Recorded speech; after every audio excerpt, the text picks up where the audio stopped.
Scientists warned of a pandemic for years. Now it's here and it's changing the world. But what if things took a catastrophic turn for the worse? Do we have the know-how to survive?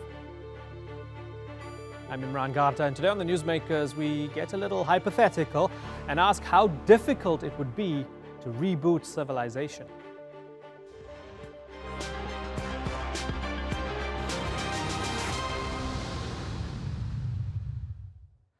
Hollywood loves a good film about living through the apocalypse. Think The Road, I Am Legend, 28 Days Later, or Contagion.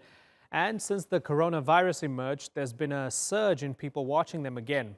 And why wouldn't they? Feels a bit like we could be living it, doesn't it? In fact, there are some out there preparing for Armageddon as COVID-19 continues to spread. Now, it's unlikely this virus will reach apocalyptic levels, but what if we were hit by something that did? What if you were one of the last survivors left on the planet? If civilization was wiped out, would you be able to start over again? Now, I don't even know how to start a fire or grow my own food, but my next guest probably can. Lewis Dartnell is a professor of science communication at the University of Westminster and the author of The Knowledge, How to Rebuild Our World from Scratch. He joins us now from London. Lewis, really good to have you on the Newsmakers. Hi, Imran. I have a really interesting relationship with your book because I read it a few years ago and it was sort of a nice, fun thought experiment, right? I've forgotten everything I learned in that book, by the way. But then I always thought, I'm going to sort of keep this just in case things go south. I'm going to keep this book handy. I'm going to keep it at the front of my bookshelf. And over the past couple of months, as I sit in my study, I've started glancing over at your book and going, maybe I've got to go and dip back into this thing now. Maybe things could reach a level where it necessitates me needing some of the skills in this book. Have you found other people have turned to you and your book now during the COVID-19 era? Yeah, so there has been a bit of an uptick in interest in this book, in The Knowledge, as it was published in England, but it has been translated into Turkish as well. And I feel I should stress that this book, it is a thought experiment, and it uses as a premise some kind of global reset, some kind of apocalyptic event, whether that is a super volcano or an asteroid strike or a nuclear war, whatever. But the world that we take for granted today in each of our normal everyday lives disappears. And the question that the book then sets out to answer is, well, what next? What could we actually do as individuals today to go about avoiding another dark ages and rebooting civilization from scratch to accelerate that process of recovery as quickly as possible, if only you had the most useful knowledge and technologies and understanding written down in a kind of manual for a kind of DIY book for civilization itself. And that's what The Knowledge tries to be. I wrote... Yeah, sorry, please continue. Sorry for interrupting you. I was just saying, I wrote The Knowledge 5-6 years ago now, and some of this has become quite pertinent now with the current global pandemic of the coronavirus, of COVID-19, which it will not cause a collapse of civilization. This isn't an existential hazard we're looking at compared to something like an asteroid strike. Right. But a lot of our normal everyday lives are being impacted in a very, very significant way. UK has now been on lockdown for 6 weeks, and a lot of the things that we just took for granted, we're not able to get access to. We weren't able to get to a supermarket for several weeks. A lot of very basic commodities and day-to-day items started running out. And so a lot of people around the world have now been thinking and kind of asking themselves, what is it that supports my everyday life? What is going on behind the scenes in this global industrialized economy that just makes things magically appear on the shelves when I need them? And in the crux of it, that's what The Knowledge is all about. What is the invisible infrastructure behind the scenes that provide for our everyday lives? The invisible stuff that we take for granted. And one of the humbling aspects of reading the book was that I felt, how do I not know this? How did my education fail me. I mean, I went to school, I went to 3 universities, dropped out of 2 of them, but I went to 3 universities. Like I'm not an uneducated person, but I don't know some of the fundamentals of how to survive. And we are sort of at the top of this pyramid of knowledge, standing on the shoulders of giants, Yeah. and we don't know how things work, right? So after reading your book, I look at some very basic, mundane things in life, and I think, well, actually, I can't deconstruct this thing. I don't know how it works. And I guess now that we're in a crisis, and it might not be the apocalypse, is it an opportunity for us to become literate, whether it's a sort of a science literacy or just a pragmatic literacy, Lewis? Yeah, I think in a sense that the reason most of us don't know all of these things already, we don't have particularly well-honed survival skills or wilderness skills, is simply because we don't need them. You do live in a modern industrialized civilization. And the whole point about why our modern world is so capable and productive is because everyone within that society has their own particular job. They have a particular role, whether they are a police person or a scientist or a tax accountant. Everyone has their own specific role that they do very, very well, and everyone else therefore supports each other in a society.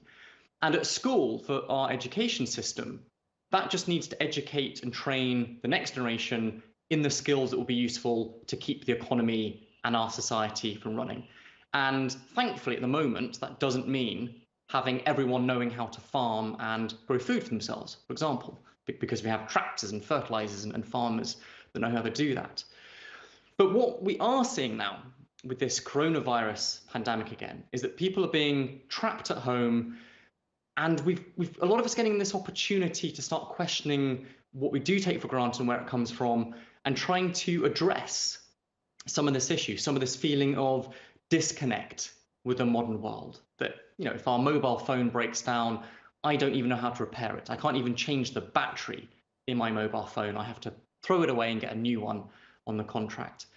And what we are seeing a lot of with people in lockdown, with their children at home at the moment, is people reconnecting with these basic skills of crafting and making things for themselves.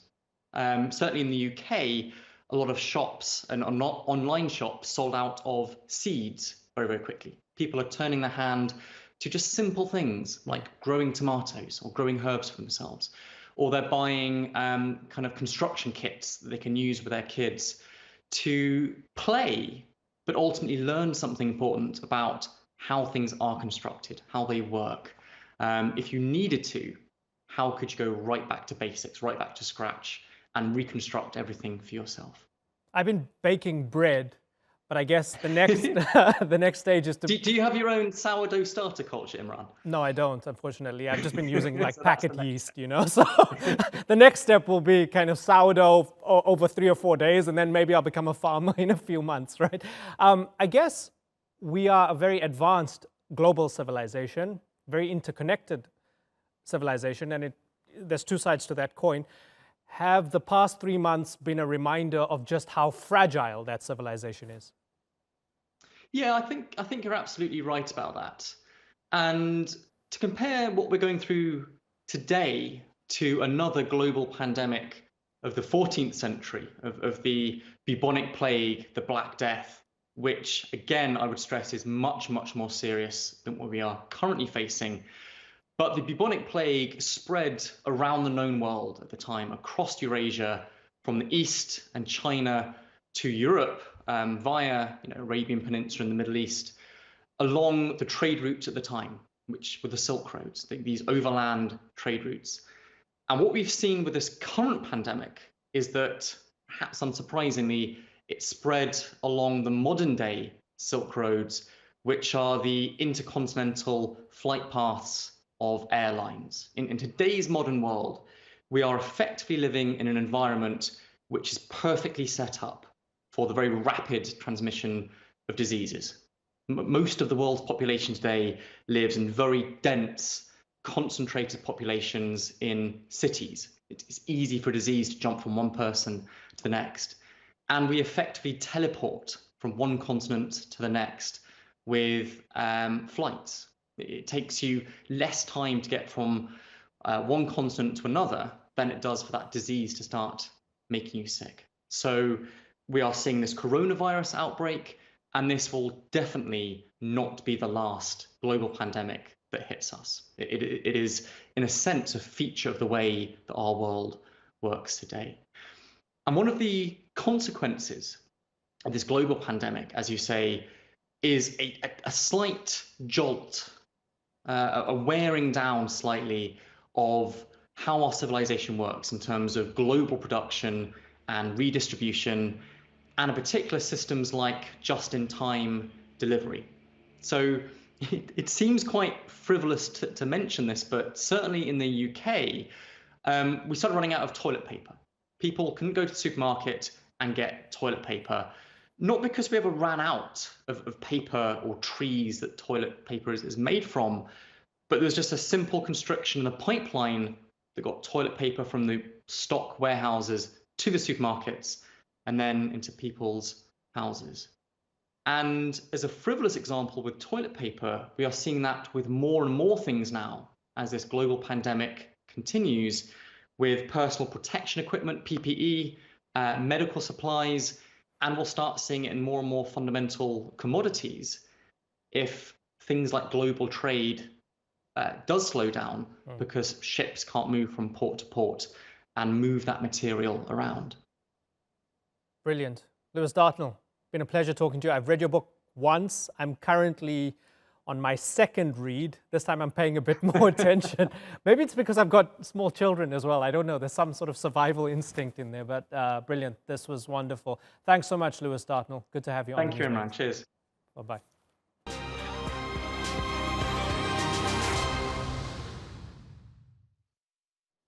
Now, COVID-19 has killed more than 250,000 people, and millions more have been infected from all walks of life. But in countries like the United States, it's those from ethnic minorities and the poorest in society that have been hit the hardest.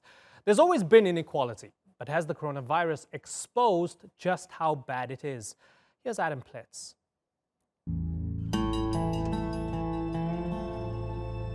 It is the great equalizer.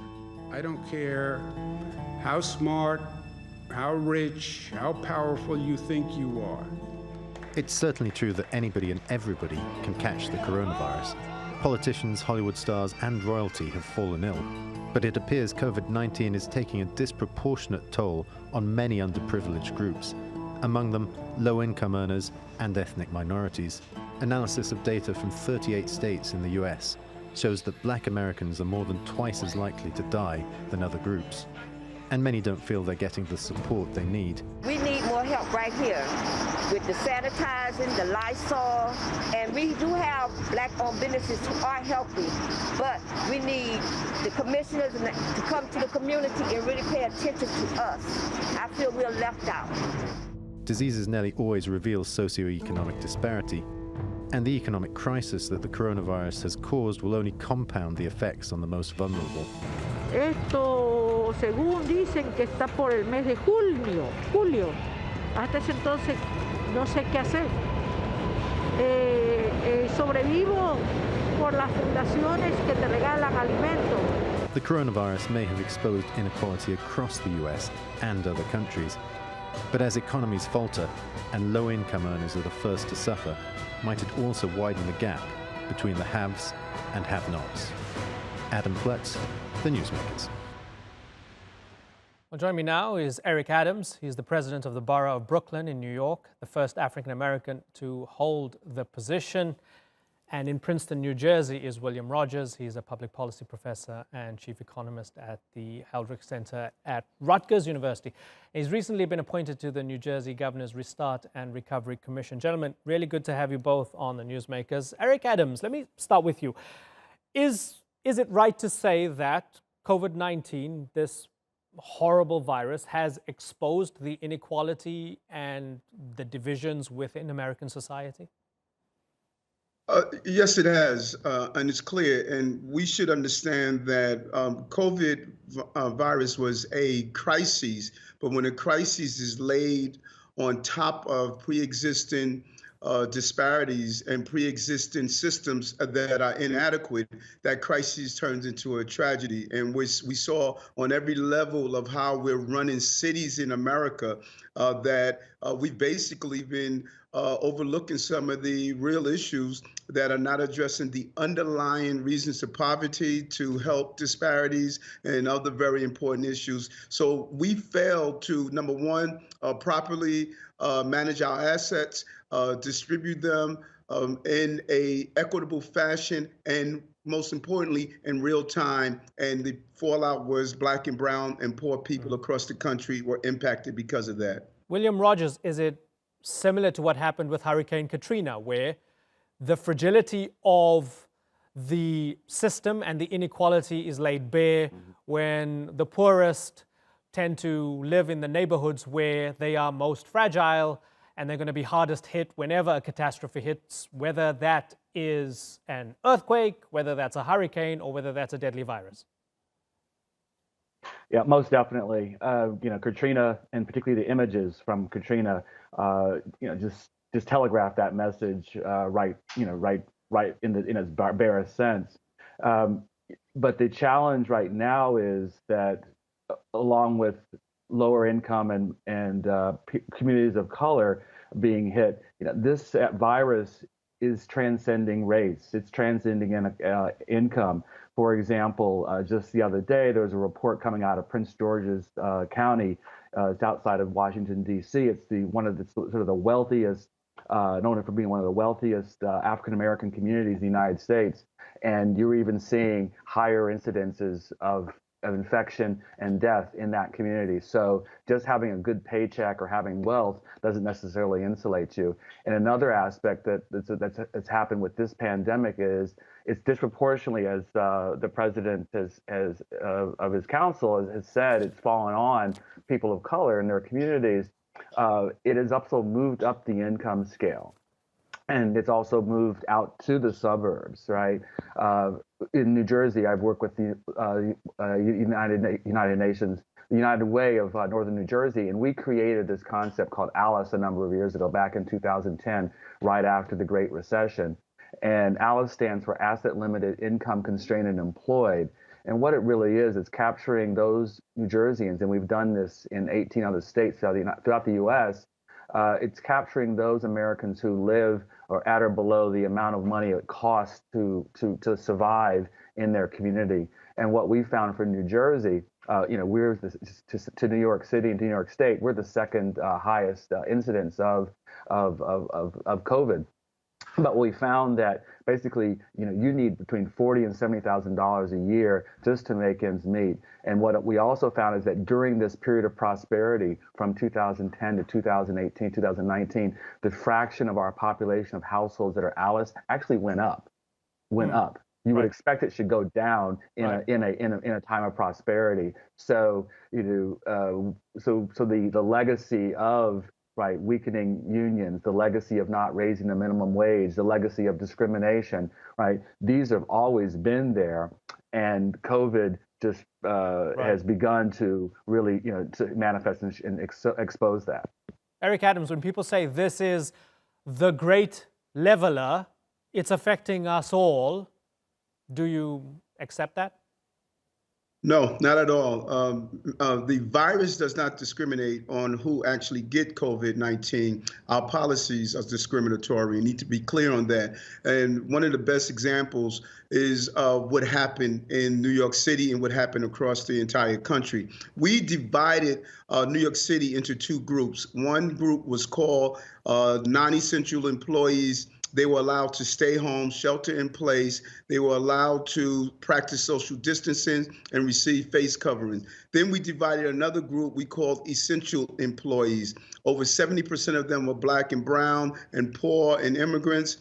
We were told them you couldn't shelter in place by the nature of your job, that you would not be able to practice social distancing, and we're not going to give you face covering. So you were going to catch COVID-19, you were going to take it home to your family, which several generations was living in the same household. So this was one of the greatest experiments in my I believe, since the Tuskegee experiment, we put black and brown people in a very dangerous environment, made them run our cities, make sure that their supermarkets were filled, make sure they drove our Uber Eats to our home while they were in harm's way. And then when they went to the hospitals for testing, we said, no, we're not going to test you. We're going to send you back home and you are going to infect your family. And that is why today I released a letter for the U.S. Justice Department, the Department of Justice, to investigate the potentiality of civil rights violations on black and brown people, not only in New York, but across the entire country. It's interesting you say that, right? And let me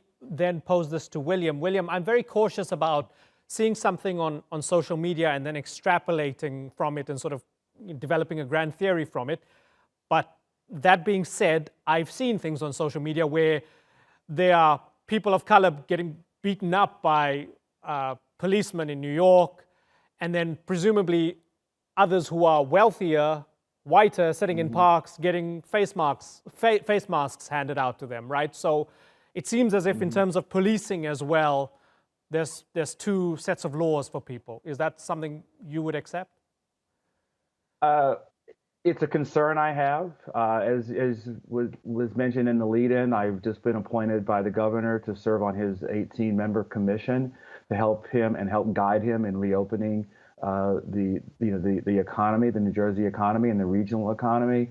And one of the big things I am concerned about is policies that appear to be race neutral or ethnic neutral or gender neutral, but because of how we live and where we're concentrated, or because of what our zip code is, those policies get handed out in differential ways. I have a piece that just was published by The Conversation this morning that takes on this very issue that the borough president just mentioned. And going forward, as we reopen, it's not even a conversation about, well, reopening and what's the new normal. It's the reopening and it's the new normal. We have to also say part of the new normal is, yes, social distancing and changing how business models work. But part of the new normal has to be about how we address longstanding, persistent racial discrimination. We have to provide improve opportunity for young people at the initial part of their life, the middle part of their life, and the later part of the life. Those are the things that I'm going to be focusing on with the governor. It is really about, this is an opportunity to reset. And we have to take it. Otherwise, there's the old Fram oil filter commercial. Eric might remember this, but the old fellow who's going in to get his car checked, and the mechanic said, "You really should get your exchange your air filter." And the fellow said, basically, "I'm not really sure I want to do that." And the reply was, "Well, you can pay me now, you can pay me later." And we have another opportunity to pay forward and pay now. Okay, so Eric, would you agree with William that this is not just about a response to COVID-19, it's an opportunity to talk about these very fundamentals related to restructuring the entire society? Without a doubt. And I think that what is also important is what the governor of New Jersey is doing, and it's a powerful term called diversity. When you look at the response in America, you see a white male on the federal level, you see a white male on our statewide levels, you see a white male on our city level. We need diversity in a room that can bring not only their academic experience, but their knowledge of real time what's happening on the ground. And that revamping is in several different areas, something you don't hear anything about.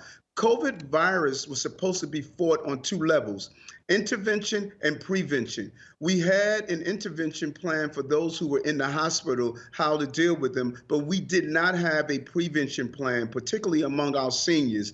We're continuing to feed our seniors food that is carrying out the pre-existing conditions. I've been an advocate that we need to change what government is feeding people, particularly in poorer communities. You can't continue to have a diet that really feeds pre-existing conditions. Over 94% of the people who died from COVID-19 had pre-existing conditions. We're continuing to feed the poorer parts of our country of those governmental surpluses that are really dangerous to your health. And part of the revamping and part of the conversation is how do we change the American diet to become a healthier diet so that we don't continue to feed the crisis of chronic diseases in our country, particularly diabetes. Large number of people died of diabetes, and it's really killing our communities. Yeah, obesity is seen as a disease of poverty these days. It's very expensive to be healthy. William, I'm going to give you 30 seconds, please, because we have to wrap up.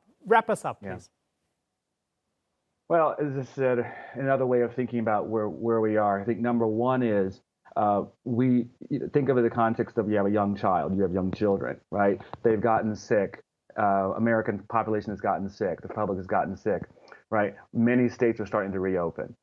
They need to make sure that that's the right thing to do. They have to make sure that if we send our children back to school, they're not going to either have a relapse or they're not going to infect and get their classmates and their teachers ill.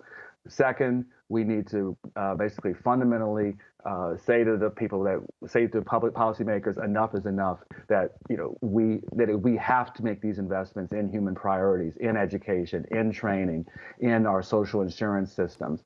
Otherwise, not just African American communities, Latino communities, Asian communities, but all Americans, we're going to have more difficulty being a competitive country on this global stage.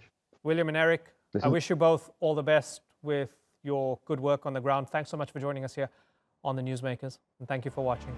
See you next time. Bye-bye.